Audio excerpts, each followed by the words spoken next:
Hello guys, welcome another video. I hope you all are doing awesome. Today we talk about the story of the wise old OWL. Chapter 1. The Silent Guardian of Whispering Woods. Deep within the heart of a forest called Whispering Woods, where the trees hummed with ancient songs and the streams murmured stories of seasons long gone, there stood an enormous oak tree, older than memory itself. Its twisted roots clawed deep into the earth, and its branches stretched out like giant arms embracing the sky. At the very top of this noble tree sat an old owl named Orios. Orios was not an ordinary owl. His feathers were silvered with age and looked as though moonlight had woven itself into each strand.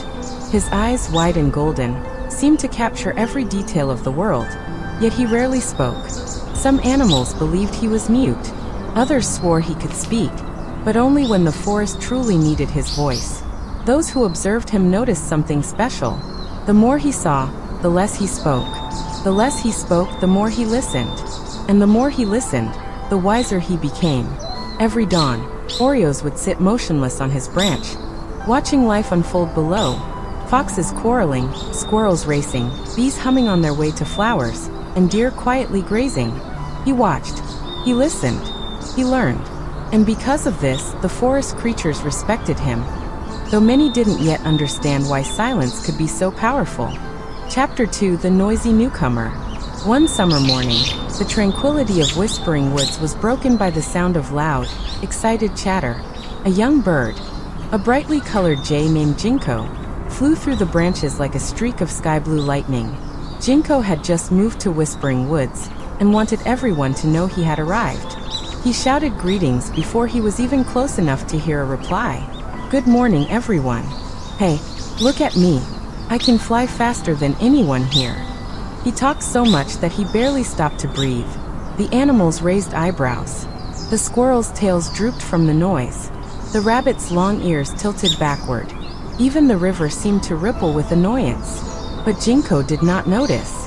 Finally, he spotted Orios high above. "Aha, you're the famous owl," Jinko cried, swooping up toward the ancient oak. "You must know everything. I've heard you're the wisest animal here, so I've come to talk with you." Orios blinked once. Slowly, silently. "Well," Jinko demanded, "don't you have anything to say?" But Orios simply returned to watching the world below. Jinko frowned. Either you don't know what to say, or you're too old to hear me properly." He laughed loudly at his own joke and flew away, leaving the wise old owl completely unfazed. Chapter 3. Whispering Woods in Distress. Days passed, and Jinko continued to chatter endlessly.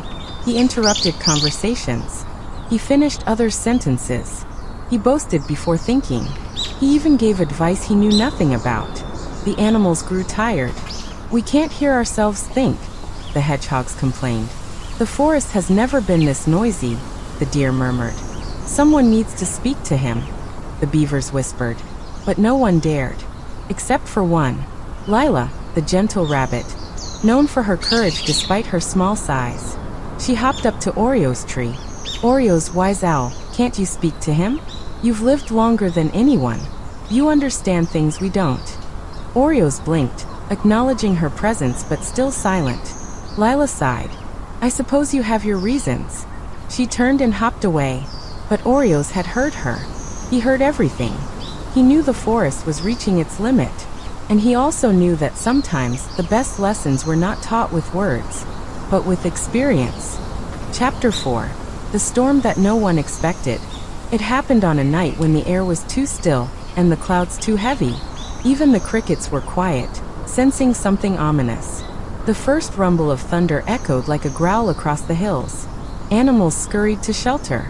Birds tucked themselves into nests. Leaves shivered in the rising wind. Jinko, however, was soaring above the treetops, talking loudly to no one in particular. "This storm won't scare me. I'm the fastest bird. I know these skies better than anyone." He didn't notice the dark wall of clouds forming behind him. He didn't hear the sudden roar of wind, and he certainly didn't see the lightning tearing across the sky, until it was too late. A violent gust snapped a branch right beside him. Jinko was flung sideways, spiraling downward. "Help!" he cried, terrified at last.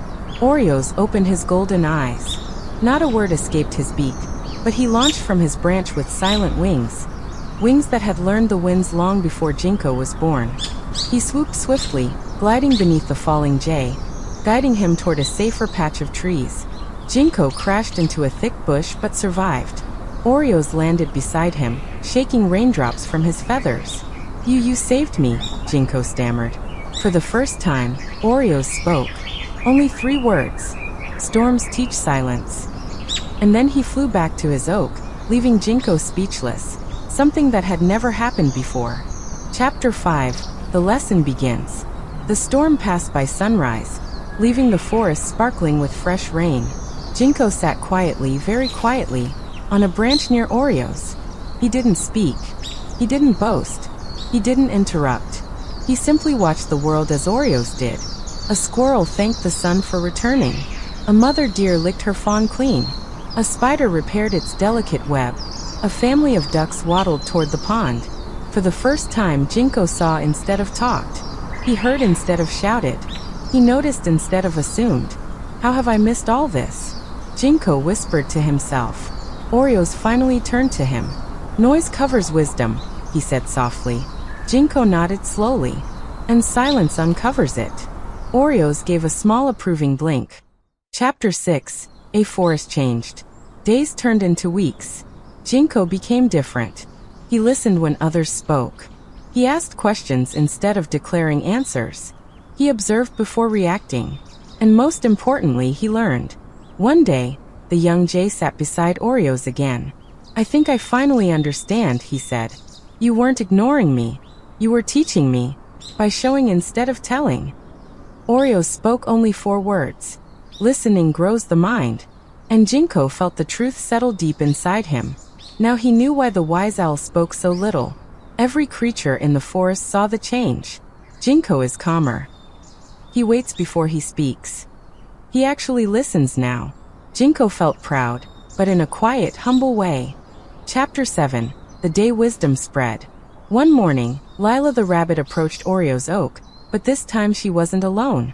Dozens of young animals followed her. Squirrels, hedgehogs, deer fawns, little foxes, beavers, raccoons, and many birds. Orios, Lila said. We want to learn what you know. The old owl blinked and nodded once. But it was Jinko who stepped forward, surprising everyone. I can share what he taught me, Jinko said, chest puffed proudly. Not through lectures, but through living his example. He guided the young animals through the forest. They sat quietly by the river to learn the rhythm of water. They watched ants working in harmony. They listened to wind patterns rustling through leaves. They learned patience by observing spiderwebs being repaired strand by strand. Orios watched from above, pleased. Wisdom was spreading. Not by force, not by speeches, but by quiet understanding. Chapter 8. The Wisdom of Woods. As seasons changed, so did the forest. Conflicts grew fewer. Arguments ended faster. Animals spoke more thoughtfully. Disagreements were resolved with calm discussions instead of loud quarrels. And whenever a problem seemed too difficult, they would gather beneath Orios' oak. The owl rarely gave direct answers. Instead, he asked, What did you hear? What did you see? What did you learn? And slowly, the animals learned to solve problems on their own. Whispering Woods became known far and wide as the Forest of Wisdom. Even traveling animals from distant lands came to learn the quiet ways of the wise old owl. Chapter 9. When the World Needed a Voice. Years passed. Orios grew even older, but his mind was sharp as ever. One winter, trouble arrived. A group of humans entered the forest with axes. They planned to cut trees to make space for farmland. The forest panicked. What do we do? Do we fight? Do we hide? For the first time in many seasons, noise filled the woods again. Jinko flew up to Orios. Orios, we need you to speak. The forest needs your guidance. The owl closed his eyes. And then, with a deep breath, he let out a loud, commanding hoot. A sound so powerful that every creature fell silent. He spoke slowly, but firmly. There is a time to listen. A time to learn. And a time to speak. Now is the time to speak. He instructed the animals to work together. Birds gathered brightly colored berries. Deer formed clear paths. Beavers reshaped the stream to reflect the trees like a perfect mirror. Squirrels created patterns with nuts and leaves. When the humans returned, they found the forest breathtakingly beautiful, too magical to destroy. One human said, "This place is a treasure. It must be protected." And so, Whispering Woods was declared a protected sanctuary. The forest cheered. Jinko whispered, "You chose the perfect moment to speak." Orios replied, "Wisdom is knowing when." Chapter 10. The Legacy of the Wise Old Owl. As the years rolled on, Orios became a legend. Young animals asked, what made him so wise? How did he know so much? How could he solve problems so easily? And Jinko always answered, because he listened before speaking, because he observed before judging, because he understood before acting. One peaceful dawn, as the sun rose gently across the woods, Orios closed his golden eyes for the final time on his favorite branch. He left the forest silently, just as he had lived. The animals mourned, but Jinko perched on the highest branch and said, "We honor him not with noise, but with wisdom." And so the forest of wisdom continued to grow. Every creature, no matter how small, loud, or restless, learned the same powerful truth. Sparkle's moral of the story: be wise, listen more, and talk less. For silence is the doorway to understanding, and understanding is the path to wisdom. Thank you so much for watching my video. Please subscribe for more updates. See you soon in next video. Take care of yourself. Bye bye.